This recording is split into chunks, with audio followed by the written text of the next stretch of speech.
Hi, my name is Joseph, and welcome to part 15 of Chapter 1 Eiji Will for the Ninth Avenue.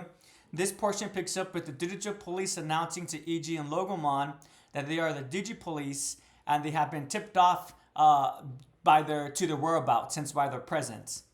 Eiji becomes excited. He's enthusiastic to see that the Digi-Police is present, and the narrator reiterates that when it comes to cyber terrorism and digital crime involving Digimon, the Digi-Police is the first and foremost authoritative institution to combat those issues. Eiji then asks Logomon, can he take a picture of the cargo Dramon? The cargo Dramon is where Setsuki is located. We, the audience, of course, know that, but Logomon or Eiji does not know that. Or rather, let me rephrase that. Eiji and Logomon hear Setsuki's voice, but they're not privy to her name, right? Only the audience is aware that that's her name, Setsuki. And Logomon curtly responds that his eyes are just eyes, they're not cameras. And then at this point, Eiji asks in a confused manner, why are they being apprehended? All they're doing was just walking and mapping the area. Eiji thus thinks to himself, well, it sounds nice what he just stated. It's partially the truth, right? He's not going to fully explain that. He is working with the Sons of Chaos. He's trying to enter the group, but not because he wants to work with them one for one, but rather because he's working as a proxy for Professor Ruzunji. And then at this point, Satsuki asks Kagurajimon to scan. Oh, excuse me, I skipped a portion. After Logomon tells Eiji that his eyes are just eyes, he glares at the Kagurajimon, and the Kagurajimon's sensors on its body actually all point directly towards Logomon. Okay, excuse me. Then after this, Satsuki's disappointed. I'm going ahead of myself again. After she hears that Eiji supposedly just walking around, she does detect the mind link situation or the holozation going on, so she asks if it's true or excuse me, everyone. Oh, my cat's on my notebook. Let me nurture a sight. Oh no, and now she's leaving. Hopefully she'll come back, but I needed to see my notebook. So, if it's true or an exaggeration, Satsuki's referring to the linker strap. Ichi's confused by this question, and she states, "Don't play dumb with me, lame brain." And Forehead. Those are her nicknames to Eiji, him being the lame brain, and Forehead being Logomon due to the gym located on his forehead area. After this, it's explained by Eiji why are they being apprehended, or rather, Eiji asks why are they being apprehended. They were just walking and mapping the area, and Satsuki asks Kagurajimon to do a scan of both Eiji and Logomon, and apparently it's also scanning their inventory. And the Kagurajimon states no Digitama is detected. They're good to go. They're clean. And Satsuki is actually disappointed by this news, but she doesn't let that deter her. She does state, well, what are you doing walking around Waslam? Even the Digi-Police, when it comes to this area, we need to make sure that we're appropriately equipped. Yet here you are, just taking a lovely stroll about, right? What's going on? That's a little bit too suspicious. Give me a quick second to make sure I'm not getting ahead of myself. Eiji tries walking away. He states that he's just doing his job. He's not going to be. He asks it's just optional to be taken into the station because, of course, Satsuki wants to take Eiji and Logomon to the police station. And at this point, Satsuki asks Kagurajimon to fire off a warning shot. Or actually, excuse me, it's not the Kagurajimon who does this, it's the Commandramon. So Commandramon sweep in from the Kagurajimon, and they're on the left and right hand side. And then at this point, Eiji actually thinks to himself, because they do shoot off warning shots, and he thinks to himself, oh, whoa, what's going on? How can this be occurring right now? We're just civilians, we being Eiji and Logomon, yet they're shooting live assault rifles as warning shots. This is a little bit too intense. And then in addition to that, give me a second. So then after this, Satsuki grapples down from Kagurajimon, and she's now present in front of Eiji. And Eiji sees that she's also a hallucination, just like Eiji. He states that she's cute. She responds that she's tired of people telling her that. And then Eiji gets excited that she's very agentful and independent. It's stated by the narrator that most boys and men, including Eiji, will be put off by, excuse me, my cat, will be put off. She was moving her head against my notebook. She will be put off. They would be put off. Men would be put off by Satsuki's demeanor. Essentially, it's a little bit just too independent, which I do have thoughts about. We'll discuss that during the analytical section, the analysis. Continuing forward, Eiji asks Logomon what would happen if he were to get shot. Logomon says that he does not really know. Maybe it's time to find out. And at this point, the Kagurajimon does shoot its own volley, And compared to assault rifles, it leaves off a deeper mark, a more tangible mark. And Eiji realizes that this is a serious situation that they're in, and he actually starts feeling a little bit apprehensive. And then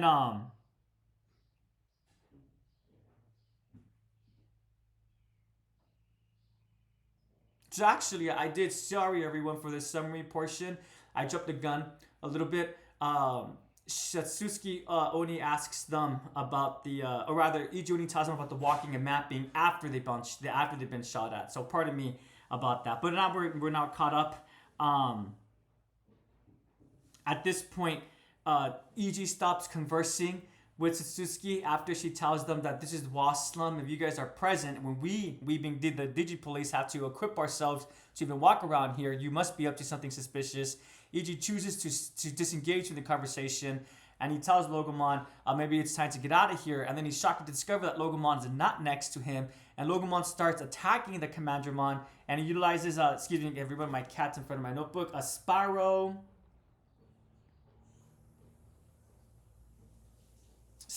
Shots, I believe the attack is called. Let me quickly double check that, everyone. Thank you for your patience. Spiral Bite. Excuse me. I'm glad I double checked that. Not Spiral Shot, but Spiral Bite. And Logomon ends up taking out two Commandramon. And before Eiji knows what's going on, he ends up taking out some other Commandramon as well. Eiji becomes excited. And give me a second. I'm going to skip ahead again by accident. Eiji's astonished by the sequence of events that's just occurred, and he's excited at the fact that Logomon's so strong, but also confused as to why Logomon attacked the Digipolice in the first place. So he does ask Logomon, why did you do that? And Logomon states, why? Shouldn't I have? And then after this, excuse me, let me turn my page. Satsuki states that if one, sorry.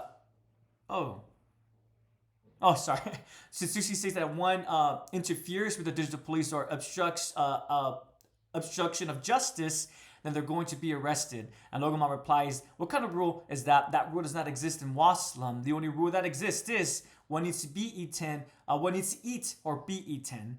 And then Eiji at this point tries contacting the Sons of Chaos interviewer on Grimm, but unfortunately it's stated, because of the translation issue, I'm not sure the Digimon or maybe just the linker shop is stating this, but it's when Eiji starts communicating, it's just stated that unfortunately the interviewer is not currently present.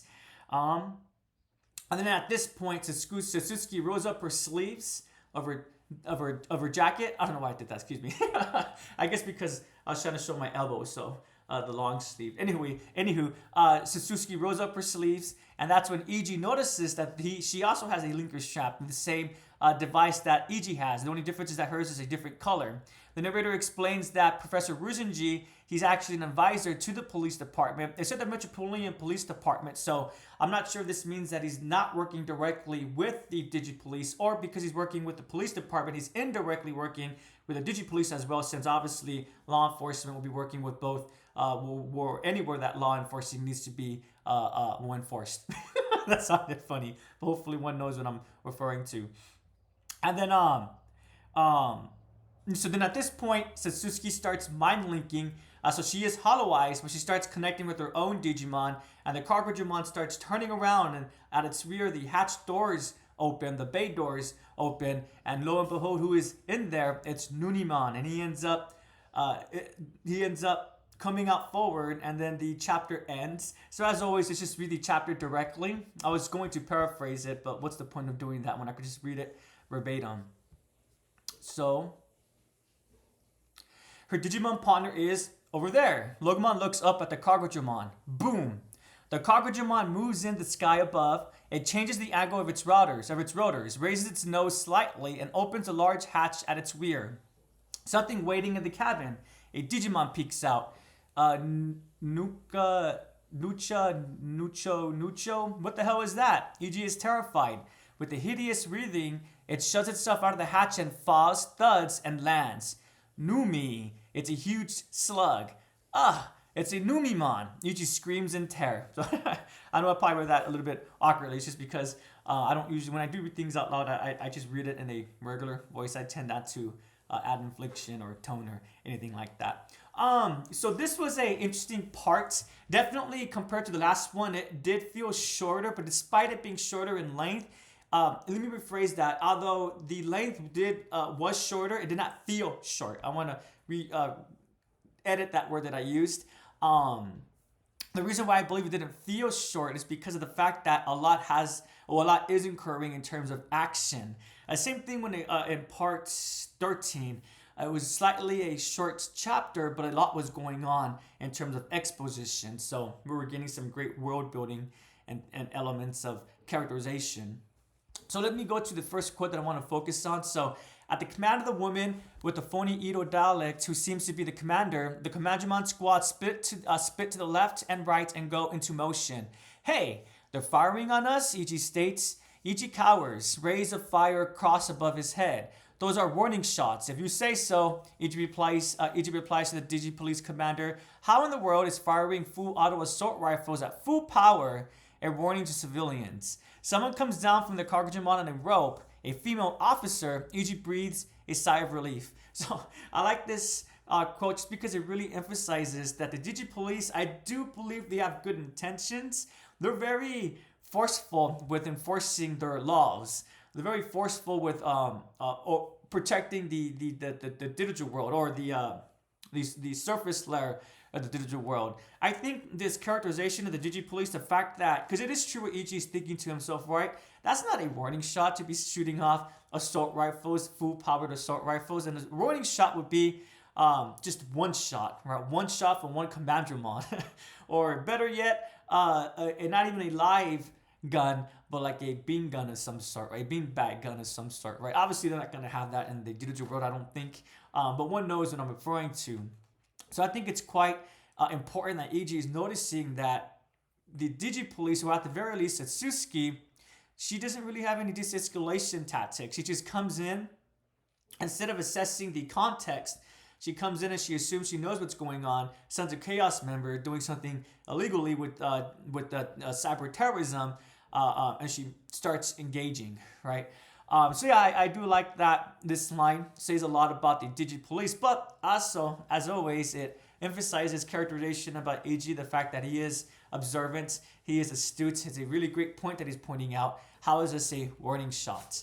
Anywho, so continuing forward, the next quote I want to focus on. Oh, you're kind of cute. That's Eiji talking to Satsuki after she grapples down. That's Eiji's first impression of her. I'm getting tired of hearing that. Oh wow, and a lot of self-esteem too. She's the type that most guys, and not just Eiji, will be put off by. So what's your job? SOC codecracker, poaching Digitama? If so, we'll catch you red-handed. She's cute but has a mouth like a sailor and a difficult personality. At least she's purely dedicated to her work. So I really do like this line because despite the Digi Police coming off as a little bit too abruptive, a little bit too kind of like the Kool-Aid man coming through the wall. Again, it's reiterating that the Digi Police, they're coming from a place of good intentions. Although I don't want to use the word authoritative, although they are very forceful, again, in the way that they apply their protective skills or their protective capacities. It's coming from a place where they do want to protect the Digimon and the digital world as well. Not the digital world, I'm sorry. Waslam. All of Waslam, the superficial area of the digital world, right? Because we discovered that the digital world itself is actually deeper in the core. They're just on the superficial stratus of this network landscape that they're in. Anywho, what I also like about this line is the fact that Satsuki, despite coming off as quite, I would argue that someone want to describe her as being very pushy, forceful, and impatient. I don't think these are bad descriptors about Satsuki. She actually really reminds me, and if anyone's ever played a video game series called The Legend of Heroes, more specifically Trials of the Sky. It's a trilogy: Trials of the Sky second chapter, and Trials of the Sky the third. The protagonist of those first two, it's actually a female protagonist, and her name is Estelle Bright. And what makes her so awesome is that despite being a Japanese protagonist, she's not like your traditional stereotypical Japanese characters or Japanese woman characters. She's not quiet. She's not shy. and she's willing to be very opinionated. Yet, despite this, she's also not rude. The only reason why she's opinionated is because more often than not, she's stating something that's true, kind of like Eiji, or she's noticing something that others may not be picking up on. And it's actually really cool because a lot of fans in the community for the Legend of Heroes, they do point out that Estelle Bright, she's a very untraditional protagonist, and the fact that, well, she's not a male, right? She's a female character. She's not a man character. She's a woman character. And then in addition to that, despite being a woman, she's not passive. She's not dependent. She's very much utilizes her own agency and has her own independence as well. But it's funny because it is stated that it's still bright. She does need to learn how to temper her agency, and I think that's what's going on with Satsuki as well. Again, she has good intentions, but she might be taking her job a little bit too. She might be a little bit too passionate about her job. But so far from what we've seen, there's valid reasons to be passionate about working with the Digi Police, right? Unfortunately, you got code crackers who poach Digitamas and does who knows what with them. Hopefully not cyber terrorism, but they're more than likely going to use the Digimon for thievery, stealing of records, and so forth, right? When I say cyber terrorism, I mean like I'm talking about levels. Obviously, stealing is bad, but stealing versus causing a national incident, that's what I mean by cyber terrorism. But yeah, let me go back to the story. She's clearly dedicated to her work. Yeah, just making sure I've talked about everything I want to discuss. So again, she being Satsuki, she really does remind me of a Still Bright. I'm looking forward to learning more about Satsuki. I'm not going to lie though, I do hope that her character arc is essentially tempering her independence and tempering her agency. But yeah, the next quote is excuse me. Oh, I'm just going to read because without the previous line, it's a little bit awkward. But it's right after the other lines we just read. Alice is clearly dedicated to her work. That Digipolice woman really means business. Worried about Commandromon's shooting, Logomon changes his stance. Hey Logomon, I was thinking, what happens if you get shot? Huh? Maybe we should find out. So excuse me for stumbling over really quickly right there. The translation was a little bit wonky. It just states, worried about Commandromon's shooting, Logomon, its stance. I think obviously a word is missing. Logomon changes his stance. But what I like about this quote, despite it being short, is that, again, it highlights Eiji's people observing skills. He's barely meeting Satsuki, but I would argue that we could probably agree, not probably, but we, the audience, agree with Eiji's assessment about Satsuki, that she may be an individual who's very abrasive, but she's only abrasive because she's dedicated to her job, right? Is that a good or a bad thing? Obviously, I think it would be dependent on the individual and what they believe is the role of law enforcement, even in a fictional world. But I think we could all agree with Eiji's assessment on Satsuki's characterization. And also what I like about this line, or rather, this line is the ending portion. Hey, Logomon, I was thinking, what happens if you get shot, huh? Maybe we should find out. Eiji highlighting how Eiji is keeping in mind the community or the partners or the partnership that they have. He's keeping in mind his own well-being, but also Logomon's well-being. I do like that. Then in addition to that, I like how Logomon, one might say that Logomon sounds arrogant right here, right? He's stating, well, let them shoot me. We'll find out what happens. But I think I take this line more as an indicator of Logomon's bravery, that he's willing to fight even if he doesn't know what the outcome might be. And I think that's a minor foil to Eiji. I've already discussed this in the past, how even when Eiji may not have the full understanding, the full context, as long as he has the tools available to him, he'll do his best to get to the other side of the situation he's currently in. But yeah, the next line, the Vulcan cannon suspended from the Quadrumon's fuselage digs a hole with a bundle of 30mm rounds right in front of Eiji's eyes as they're still lying low. The smell of gun smoke lingers in the air. You reap what you sow, huh? Like I said many times before, in the digital world, data is substance, Logomon states. I get that now. Eiji shudders. If you get hit by a bullet, it usually hurts and you die. Eiji's soul is breaking into pieces, and that's how it feels. So, this very last part, I want to point out, I'm not a big fan of pointing out the wonkiness of the translation because I think that's a really prevalent. What I mean by that, obvious, right? I just think it's kind of superficial. But I only like to point it out when I think it helps. And in this instance, Eiji So is breaking into pieces. I think what's being stated here is if you get hit by a bullet and usually hurts and you die, Eiji So is breaking into pieces. I think what's being symbolically stated here is that Eiji's demeanor, his confidence, is starting to falter a little bit. Up to this point, I mean, it begins with Eiji being apprehended by the police, but he's excited to meet the Digi-Police, right? It'll be like if one is doing something, a secret mission, and then the CIA or FBI gets involved, and just because you've never seen them, right, you're only used to your local police, you just get excited, despite not keeping in mind, well, they're there for a reason, right? They're there for you.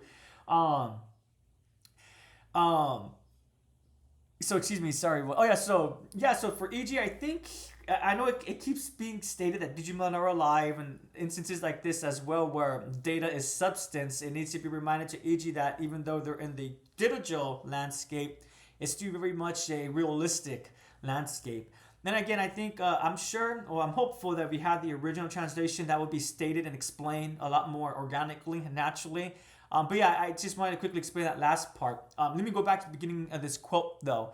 So what I like about it so much and why I wanted to focus on it, even if that error wasn't present, what I like about it so much is that I hate repeating the words that I'm utilizing. Thank you for your patience. I appreciate that Logomon has patience towards Eiji.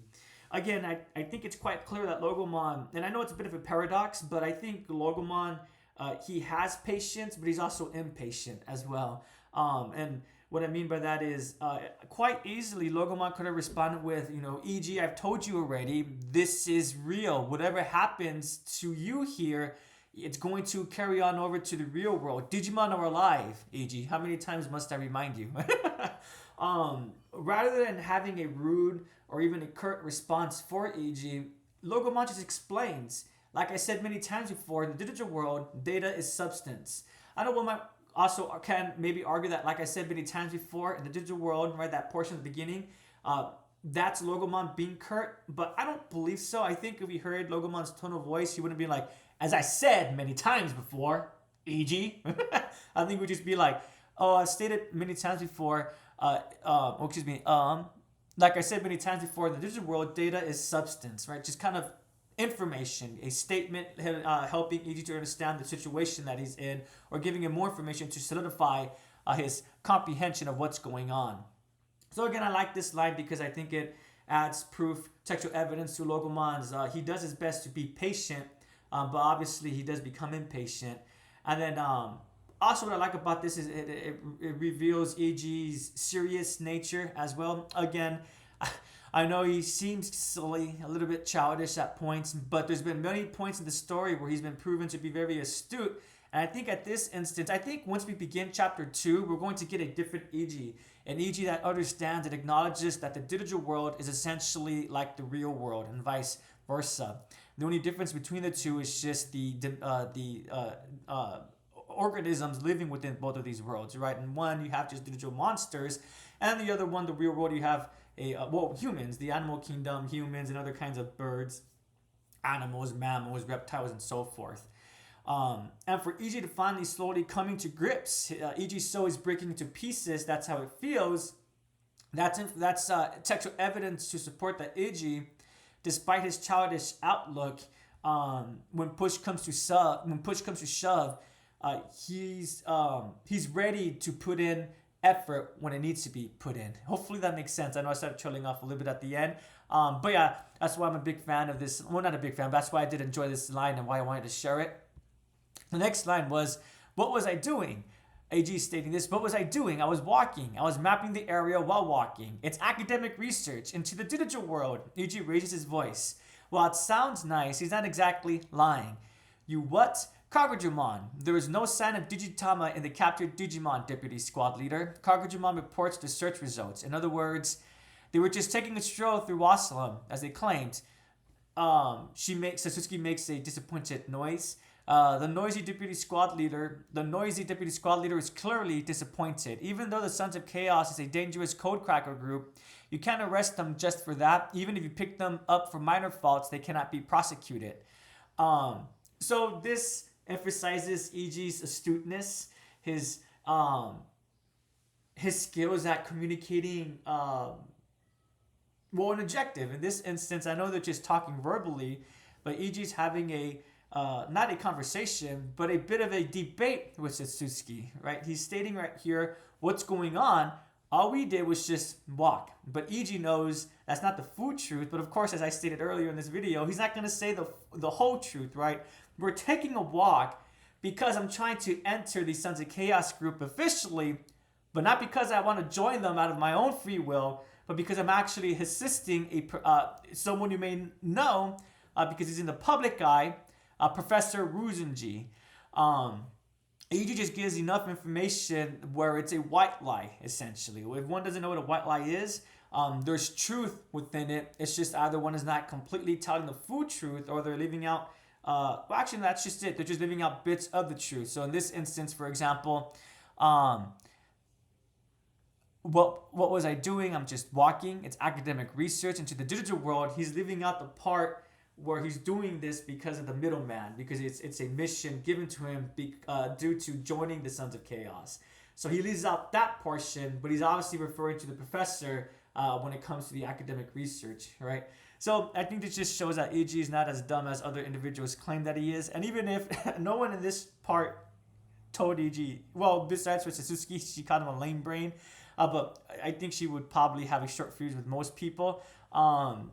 Besides for her though, no one else in the chapter in this part expressly states that Eiji is quote unquote dumb. At the start of the chapter, one could probably make the argument, well, the way he's behaving, that's a little bit dumb. But I would counter argue with that. By the middle and end of this part, Eiji starts understanding and acknowledging again the situation that they're in. And then lastly, what I like about this line too is the way that the Digipolice is first introduced. It's very negative, I would say. Very authoritative, very forceful. But I think this was added to humanize both Satsuki, but also the group a little bit. The noisy deputy squad leader is clearly disappointed, so obviously she wanted to take Eiji and Logomon in. Even though the SOC is a dangerous code cracker group, you can't arrest them just for that. Even if you pick them up for minor faults, they cannot be prosecuted. So this is nice to know that even though Satsuki was disappointed, and one could, that's a factor that one could look into as well, right? But we won't discuss that for right now. That despite that, she's not willing to plant evidence, I suppose, or create a false narrative. I know I will discuss this because the next part I want to discuss is her response to this. But she's aware of her legal limitations, and she's also aware of not wanting to step over those boundaries as well. I think that's good. Obviously, if she was more willing to break those limitations, then we'll definitely be leaning more into the authoritative area. Rather than me trying to figure out a synonym for authoritative, and that's why I keep saying forceful, abrasive, right? Again, so to reiterate, as Satsuki stated, she's disappointed. Well, you know what? I don't care. I'm still going to take you in. Screw you, right? That's going to be a little bit too much. With that being said, let's look at the next line. This is Waslam, 9th Avenue, Castle of the Nine Wolves, the dregs of Waslam. Even we, the Digipolice, can't come in here without the proper equipment. You must be acting suspiciously if you're just taking a stroll in such a dangerous place.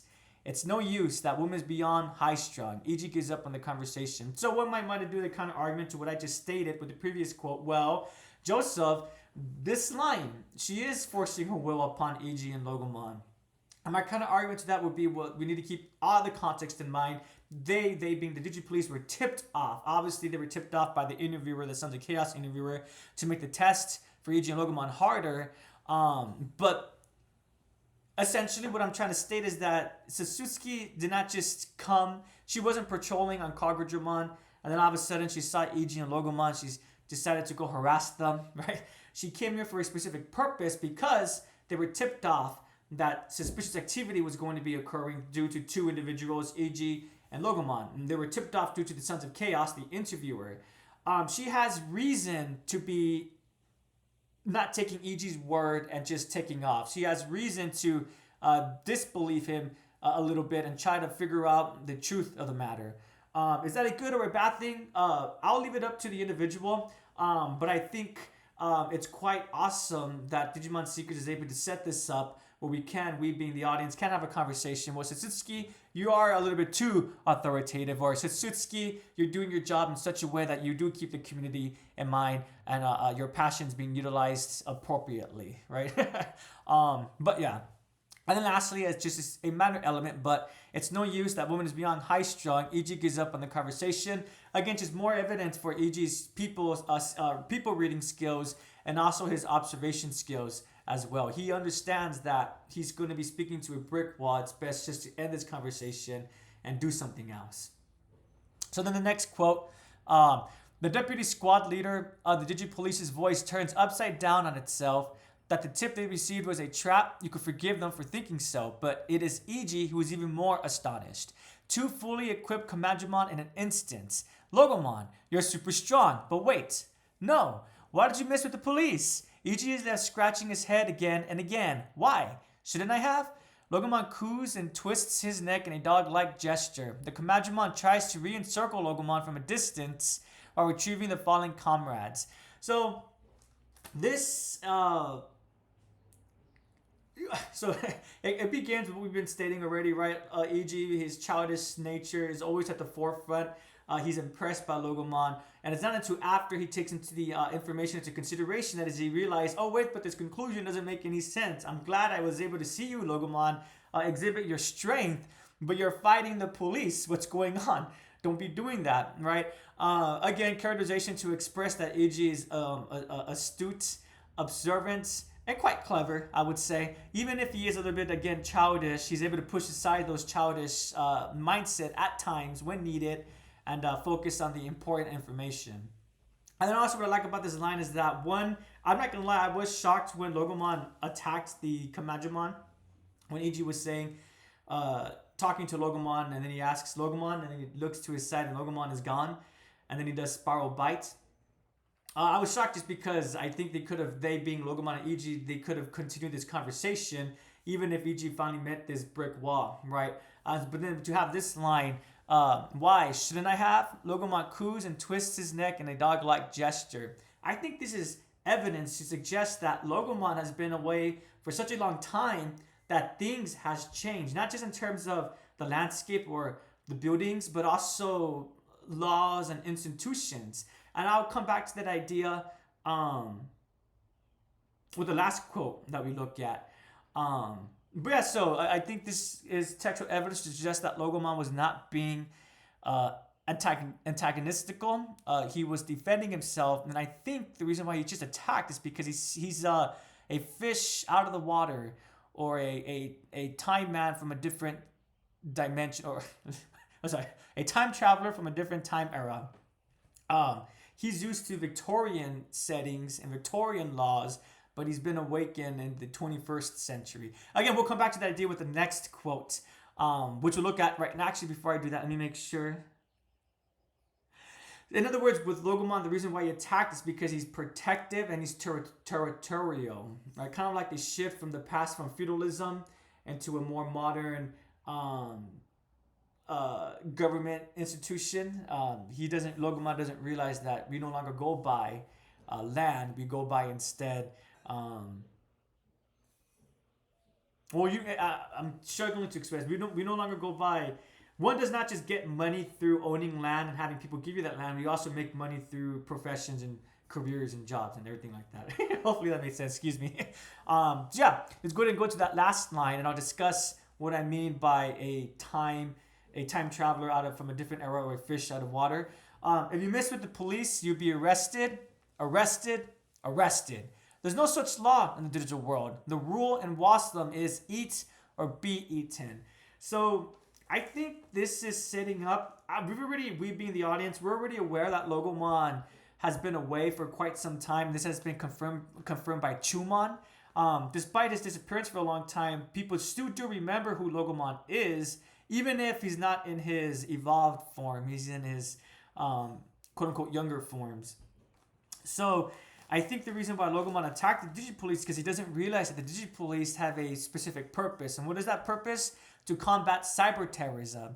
For Logomon, he instead saw instigators who were trying to impose their will upon what used to be his territory, he being Logomon. So in other words, Chumon and Chuchumon. For Logomon, he thought he was just pushing people away from his own territory, hence why he attacked the Digipolice. I'm really looking forward to hearing more about Logomon's past and his history. And I do believe we might have only one more part before chapter 1 ends. Obviously, the next part is going to contain well, I say that because it's already happened once in the story where we shifted perspective. We still haven't learned much about Leon or Judge. Maybe we'll quickly jump to him, have one part for him, and then one more part. Excuse me, let me start over. Part 16 will be for Judge, and then part 17 will be the last part. But I don't think that's what's going to occur. I think part 16 will indeed be the last part for chapter 1. And we already know that the first part's going to end, or the first chapter is going to end with Logomon's evolution into Logomon, his adult level. And we know this because of the trailer that was released when Digimon Seekers first started. But yeah, I'm still really intrigued by the story. I'm enjoying it. I do like the characters. I am a big fan of Logomon and Eiji. I'm a big fan of Professor Ruzenji. I'm also a big fan of Sasutsuki. To be honest, so far, all the characters who haven't been introduced, I'm either a fan of them or I'm just neutral. And I'm just neutral because, you know, I'm not even going to say neutral, actually. I'm going to say I'm intrigued. I'm interested. And a great example about this would be Leon. Although he hasn't had a lot of screen time, the fact that I know that Judge is Leon and that detail was already included that Leon used to be Eiji's friend when they were younger, that's why I'm intrigued. But obviously, if I didn't know that detail, that I would be more neutral towards Leon's character and Judge's character and Postmon as well.